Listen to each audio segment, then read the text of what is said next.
नमस्कार दोस्तों, स्वागत है आपका डेली न्यूज़ एनालिसिस में। ये कम्प्रीहेंसिव कवरेज है डेली न्यूज़ का और this video is presented to you by ethic IAS। इसके अंदर आपको यूपीएससी और स्टेट पब्लिक सर्विस कमीशन की जितनी भी इम्पोर्टेंट करंट अफेयर्स हैं वो कराई जाएंगी। आज है 25 अगस्त 2022 और आज हम पढ़ने वाले हैं जिन 4 न्यूज़ के बारे में वो हैं।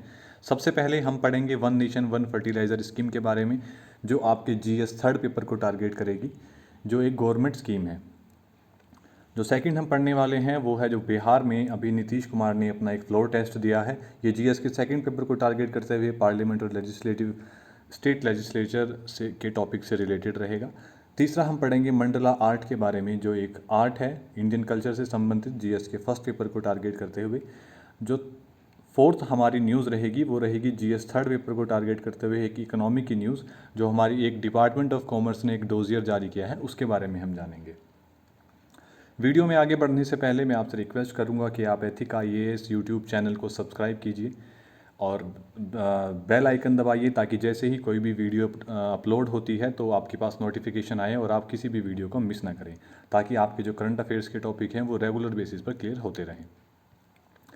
अब हम अपनी पहली न्यूज़ की बात करते हैं, जिसके अंदर हम पढ़ने वाले हैं one nation one fertiliser scheme के बारे में। अभी ministry of chemical and fertiliser ने अनाउंस किया है कि उन्होंने one nation one fertiliser scheme को इम्प्लीमेंट किया है। इसके अंदर सिंगल ब्रांड यूज़ की जाएगी फर्टिलाइज़र्स के लिए और एक सिंगल ब्रांड का ही लोगो यूज़ किया जाएगा सभी फर्टिलाइज़र्स के लिए, और ये एक सब्सिडी स्कीम होगी प्रधानमंत्री भारतीय जन उर्वरक परियोजना के अंडर। अब इसके ये जो योजना शुरू की जा रही है, इसका मेन उद्देश्य क्या है? अब देखिए, आपने जितनी भी जो फर्टिलाइज़र कंपनीज़ हैं, वो जिस बैग के अंदर फर्टिलाइज़र प्रोवाइड करवाती हैं किसानों को, उस बैग के अंदर, उस बैग के ऊपर किसानों का नाम, जो कंपनी का नाम है, उनका ब्रांड लोगो है और जो उनकी अदर रिलेवेंट प्रोडक्ट की इन्फॉर्मेशन है वो रहती है। लेकिन इस स्कीम के अंडर में अब ये जो इन्फॉर्मेशन है ये उसके मात्र 1/3 हिस्से पर रहेगी।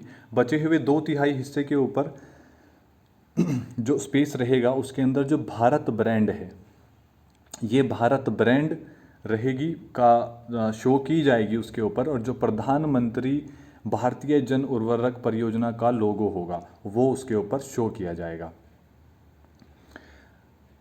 अब इसी के साथ गवर्नमेंट ने इसके बारे में जो कहा है कि इसका कारण क्या है, भारत ब्रांड को शुरू करने का कारण क्या है। गवर्नमेंट का कहना है कि लगभग 26 ऐसे फर्टिलाइज़र्स हैं इंक्लूडिंग यूरिया, जिनकी MRP गवर्नमेंट खुद तय करती है। उससे अलग जो नॉन यूरिया फर्टिलाइज़र्स हैं वे डीकंट्रोल्ड हैं, वे गवर्नमेंट के कंट्रोल में नहीं हैं, तो उनके जो प्राइसेस रहते हैं वो प्राइवेट कंपनियां कई बार बहुत ज़्यादा रख लेती हैं। और MRP का जो सिनेरियो है वो इस तरीके से रहता है कि MRP एक मैक्सिमम रिटेल प्राइस है, इसके ऊपर कोई भी कंपनी अपने प्रोडक्ट को नहीं बेच सकती।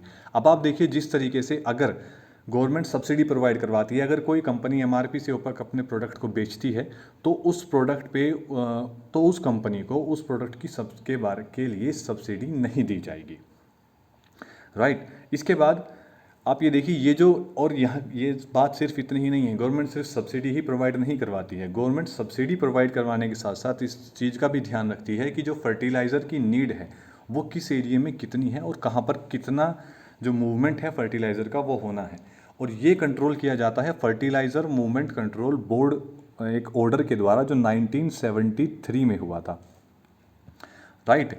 इसके अंदर जो मैन्युफैक्चर है और इम्पोर्टर्स हैं उनसे कंसल्टेशन कहीं ना कहीं रहती है, और इसके बारे में पता रहता है कि जो मूवमेंट है वो कहाँ होनी है, कितनी होनी है और कब होनी है, ये सब गवर्नमेंट डिसाइड करती है। तो गवर्नमेंट का कहना है, और देखिए गवर्नमेंट डिसाइड करती है और हर महीने की 25 तारीख से पहले ये डिसाइड हो जाता है, वो हर एरिया की डिमांड के अकॉर्डिंग ये जो फर्टिलाइज़र्स हैं इनका मूवमेंट रहता है।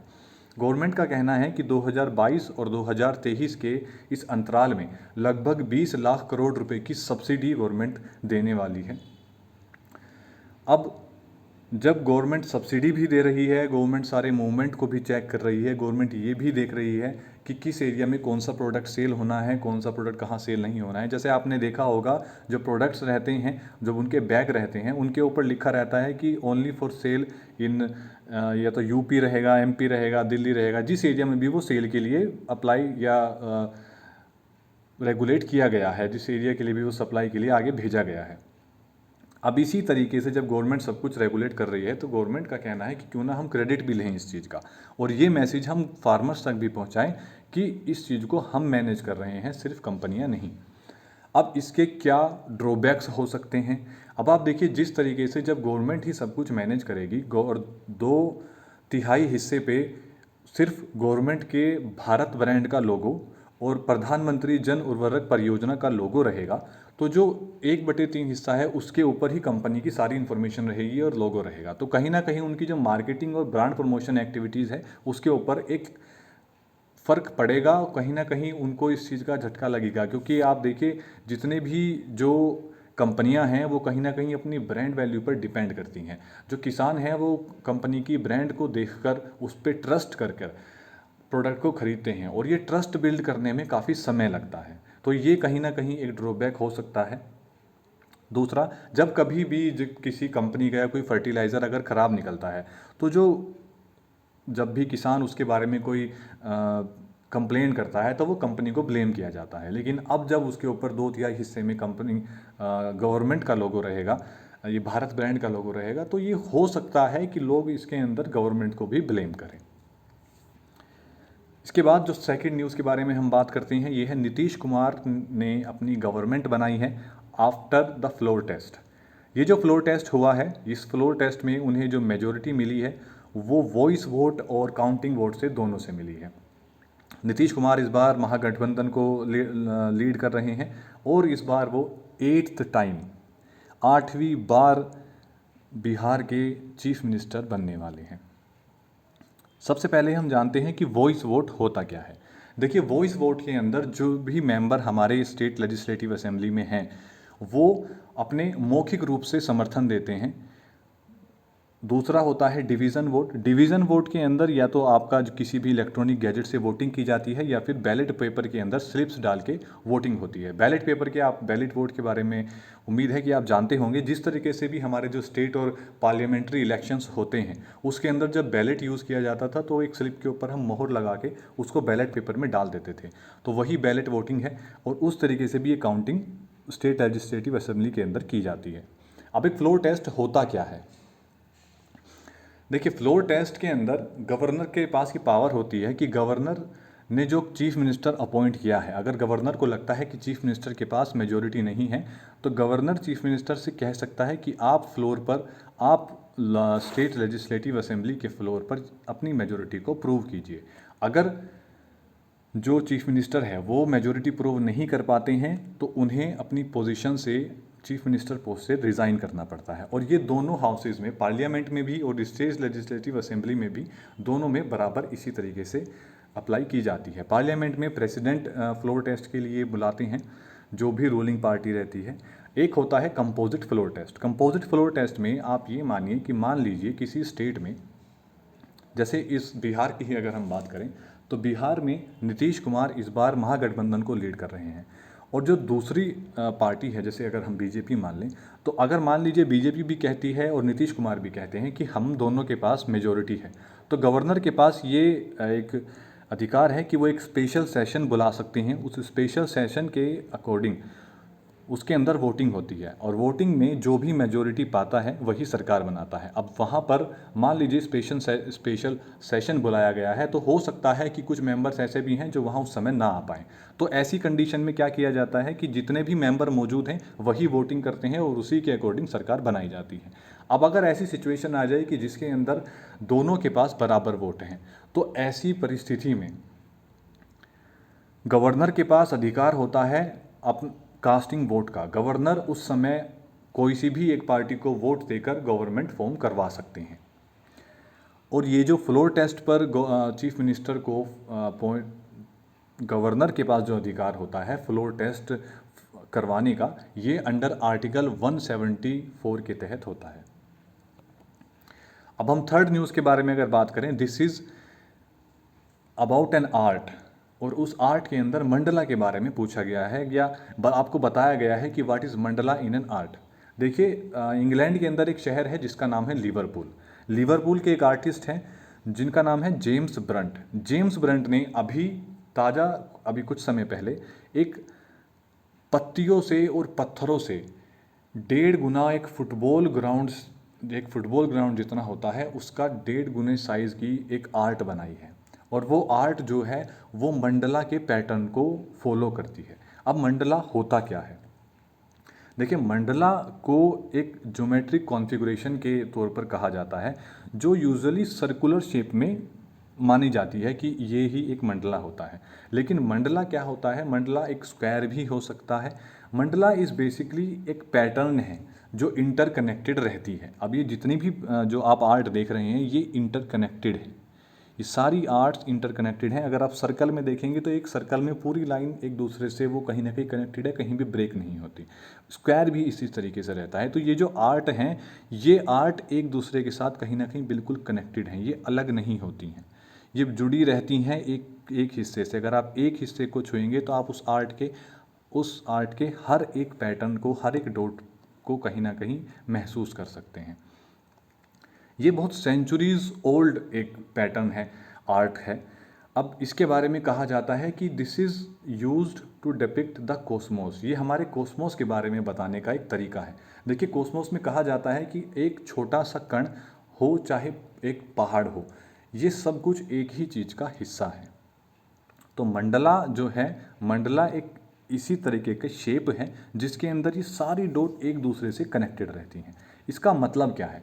माना जाता है कि मंडला के अंदर जैसे जैसे आप सेंटर की तरफ बढ़ते हैं, आपका जो एक्सपीरियंस है वो काफ़ी ज़्यादा एक बेहतर होने लगता है। अगर आप परेशान हैं कुछ अपने किसी भी चीज़ों से लेकर, एक इमोशंस ऑफ सफरिंग से आप गुजर रहे हैं, तो इमोशन ऑफ सफरिंग से जॉय की तरफ, खुशी की तरफ आप बढ़ने लगते हैं जैसे जैसे आप मंडला के सेंटर की तरफ बढ़ते हैं। तो this is what a Mandla in this art is. जब अगर हम फोर्थ न्यूज़ की बात करें तो देखिए, अभी जो हमारे मिनिस्टर हैं कॉमर्स एंड इंडस्ट्री के श्री पीयूष गोयल जी, उन्होंने अभी एक डोजियर जारी किया है जिसके अंदर restructuring of department of commerce के बारे में इंफॉर्मेशन दी गई है। उन्होंने ये जो डोजियर अभी निकाला है, इसका एम है कि इंडिया को एक ग्लोबल प्लेयर बनाया जाए वर्ल्ड ट्रेड का। उसके बारे में इसमें 5 मेजर पिलर्स दिए गए हैं। वो जो 5 मेजर पिलर्स हैं वो ये हमारे 5 मेजर पिलर्स हैं, जिसमें कहा गया है कि हम चाहते हैं कि इंडिया का जो शेयर है वो ग्लोबल ट्रेड में बढ़े। दूसरा है कि हम लीडरशिप रोल लें मल्टीपल ऑर्गेनाइजेशंस में। एक डेमोक्रेटाइजेशन, जो आप देखिए डेमोक्रेटाइजेशन ऑफ ट्रेड, इसका मतलब है कि जो लोकतांत्रिकरण किया जाए व्यापार का। व्यापार के अंदर जो लोग बहुत लंबे समय से व्यापार करते आ रहे हैं वो ही उसके ऊपर एक जोर जमाए बैठे रहें, उस चीज़ को हम ब्रेक करें और जितने भी अगर कोई और लोग उसके अंदर हिस्सा लेना चाहते हैं तो सबको समान अधिकार मिले। और हम कहीं ना कहीं इसके जो फोर्थ पॉइंट है वो कहता है कि फोर्थ पिलर है वो कहता है कि creating 100 Indian brands as global champions. हम 100 ऐसी ब्रांड बनाना चाहते हैं जो ग्लोबल चैंपियंस हो और वो ब्रांड इंडियन हो। इकोनॉमिक जोन्स सेटअप किए जाएंगे जो इंडिया के मैन्युफैक्चरिंग बेस को स्ट्रेंथन करेंगे, जिसकी वजह से एक ग्रेटर इन्वेस्टमेंट्स हमारे पास आ सकती हैं। अब इसको रीस्ट्रक्चर करने के लिए हमें क्या स्पेसिफिक प्रोग्राम्स पर ध्यान देना है, वो कौन कौन से हैं, वो ये स्पेसिफिक प्रोग्राम्स हैं। जैसे सबसे पहले हमें फोकस करना होगा 3 टीज़ पर। अब वो 3 टीज़ क्या हैं? वो हैं ट्रेड, टेक्नोलॉजी और टूरिज़्म। टूरिज़्म के मामले में जैसे उत्तराखंड को गवर्नमेंट चाहती है कि टूरिज़्म जो है वो उत्तराखंड में इस तरीके से डेवलप किया जाए जिस तरीके से सिंगापुर की इकोनॉमी चलती है। इसी तरीके से ये ट्रेड, टेक्नोलॉजी और टूरिज़्म को पर फोकस करना चाहते हैं।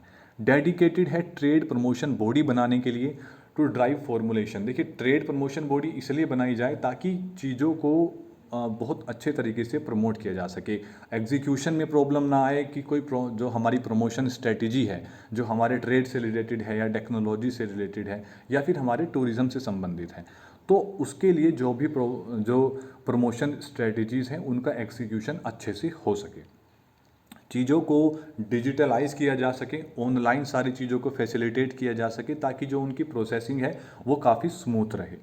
उसके बाद जो भी हमारा जो डेटा है, इकोसिस्टम है, जितनी भी हमारी जो ट्रेड सर्विसेज हैं, उनको कहीं ना कहीं इंस्टीट्यूशनलाइज किया जा सके, ताकि वो एक जगह हमें मिल सके और चीज़ों को करने का जो तौर तरीका है वो आसान हो सके, भारत की व्यापार सेवा का क्षमता निर्माण किया जा सके। So that's all for today. Thank you for watching the video. अगर आपको वीडियो पसंद आई तो वीडियो को लाइक कीजिए, शेयर कीजिए, चैनल को सब्सक्राइब कीजिए। Thank you.